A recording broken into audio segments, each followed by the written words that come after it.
The following program is video supplemental instruction. VSI is brought to you by the Teaching Center, UF's Learning Support Center, www.teachingcenter.ufl.edu. Question number 3 wants to test us on our knowledge of significant figures. So remember, anything that has zeros before it and just numbers, these zeros do not count if the numbers are to the right of it.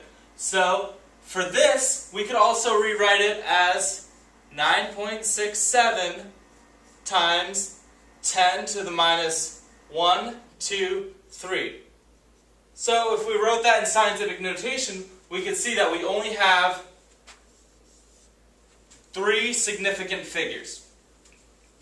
Now, anytime a zero is between two numbers, between anything from 1 to 9, then we always include this 0. Or if the 0 is on the right. So, here we have 1, 2, 3. Remember, we're including this 0, 4, 5. So, we have 5 significant figures for 45.908. We are using everything, all the numbers are important. 4900.0. Now, this 0 is what makes this question a little bit tricky. Because this 0 is on the right, we need to include it. And because this 0 is on the right, that means it is trapped. These two zeros between the 9. So, anytime you have a 0 on the right, and it's trapping it, when the decimal to the right of the decimal place, then we use it.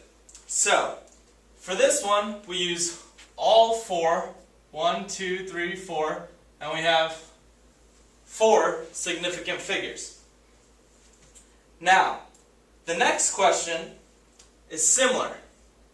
We have a 0 on the right, we still have the same decimal point we're using, and we need this 0 because it's also trapped between this and the 7. So we use all 5. 1, 2, 3, 4, 5. This question has 5 significant figures. Now, the tricky one that you might say right away, 2700 has 4. But there is no decimal point here. Therefore, these two zeros we do not include. Even though it's 2700, in scientific notation we write as 2.7 times 10 to the 1, 2, 3. These are the only 2 significant figures. Therefore, we have 3, 5, 4, 5, 2. This should be your answer, which is answer number 2 on your take-home exams. The Teaching Center, UF's Learning Support Center, www.teachingcenter.ufl.edu.